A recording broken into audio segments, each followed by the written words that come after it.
There is a very deep and interesting article on abortion in the magazine First Things, the October issue, written by someone who used to be a friend of mine. I say used to, I just mean I've lost touch with her over the years. Her name is Mary Eberstadt, a very capable, very talented writer, and writes about these sorts of issues surrounding family and culture. And I want to go through the article because of how, in a sophisticated way, it looks at abortion, not just in the context of the decision itself. That's the point. We always look at, oh, there's a woman, she's in a terrible situation, she's deciding whether to have an abortion. But Mary Eberstadt said, let's look at these decisions in the context of your life. Now, one interesting thing about the people who oppose abortion, by and large, their position is principled, right? Life is sacred. You can't take life. Life is a gift from God. So their position is, in a sense, absolute. It's driven by an understanding or kind of a view of what life is. But the champions of abortion, Mary says, correctly, I think, their logic is more utilitarian.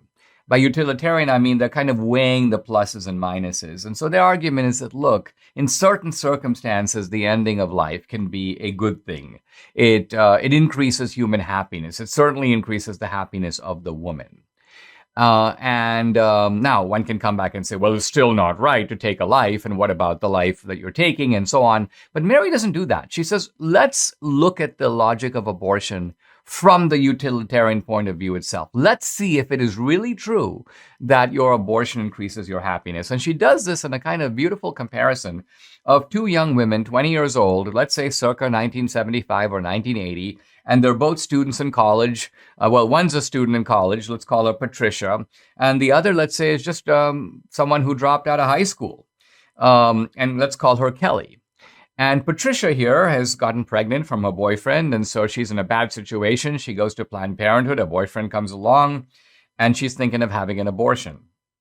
Kelly is a high school grad. She's a receptionist at a kind of auto dealership. She, too, has a boyfriend who works a working-class job at a mill.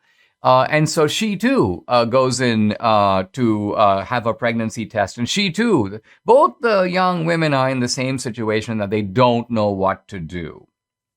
Now, Patricia, the first woman, decides, okay, let me have an abortion, and she does.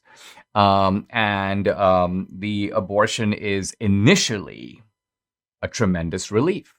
Why? Because suddenly problem solved.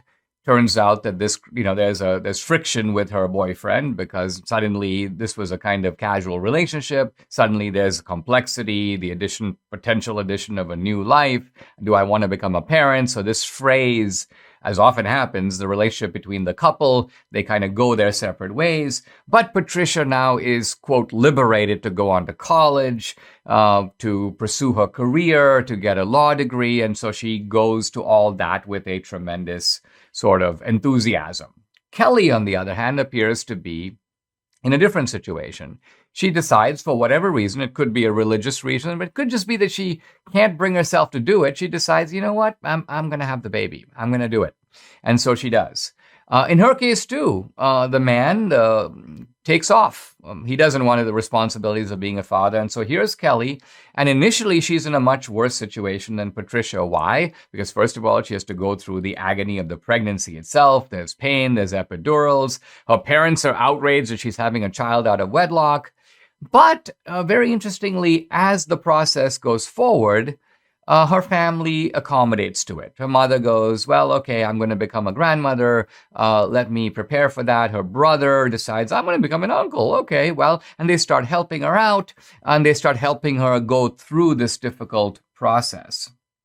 Now, the first woman, Patricia, goes on, gets a law degree, gets very good grades, gets a job at a law firm, is earning a lot of money. And she's forgotten all about her decision. In fact, to the degree she even thinks about it, she thinks, yes, that was a good decision. I'm pro-choice.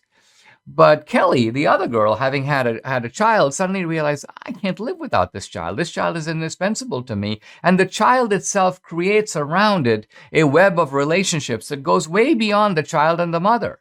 Suddenly, the extended family is around. Suddenly, even though the boyfriend took off, he still now shows up occasionally. Maybe he doesn't pay child support, but he shows up and he looks at the kid or takes the kid on weekends. Even his parents become involved. They occasionally do babysitting. So suddenly you have a little community that's sort of built up around this little child. And now we want to fast forward to maybe 10 or 20 years. And you find that Kelly is now 40 years old. She doesn't work at that auto dealership anymore. In fact, she got fired when she took too long of a maternal leave. So she now works like in a day school. And who goes to the school? Her kid. And so she's at the day school. She meets a guy over there who also works at the school. They get married. They have 2 more kids of their own. So now they have 3 children and they're building a family. They're not well off. They might be struggling in some ways, but the family is the center of their life. Meanwhile, the other woman, Patricia, becomes a successful partner in a law firm. She meets a lawyer over there. He's kind of older. Initially, they decide they're going to adopt a child or they're going to do IVF because, of course, Patricia's older. She's deferred having children so she can advance her career. And while she was very cool and rose up in the law firm, she even made partner, she suddenly notices that the partners who once lavished a lot of attention on her when she was younger, now that she's in her 40s and 50s, their attention is focused elsewhere on younger associates at the firm. So she suddenly ceased to be kind of the hot property that she thought she was and they thought that she was. And now we come to the kind of the climax, which is we fast forward to today.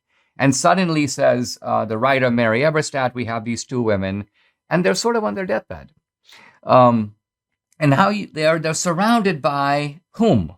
Kelly is surrounded by a huge network. She's surrounded by all her loved ones. She has her children. She has her grandchildren. She has her extended family.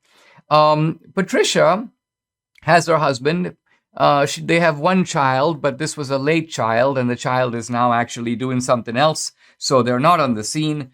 And so suddenly the question we come back to, which of these 2 women has looked at from the point of view of the end of your life, surveying your life as a whole, who has had the better life?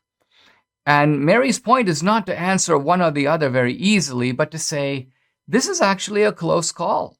A good argument can be had that Kelly, who had the child, has had a better life. Why? Because she has lived in a web of loving community. Even though it was not a life without difficulty and hardship, even though she took the plunge in making a decision where she didn't know where it was going to go, she never regrets that decision. She never looks back and says, you know what, I wish I chose otherwise.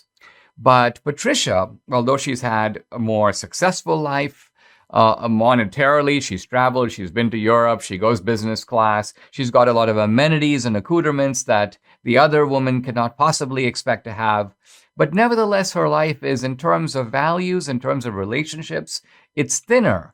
It's a little bit less whole. It's less satisfying. And so by the very criterion we set up at the beginning of this conversation, the utilitarian standard, the measure of happiness against pain, by that standard, by the pro-choice standard itself, one may say that the pro-choice person comes out worse and the pro-life person comes out not just better, but happier.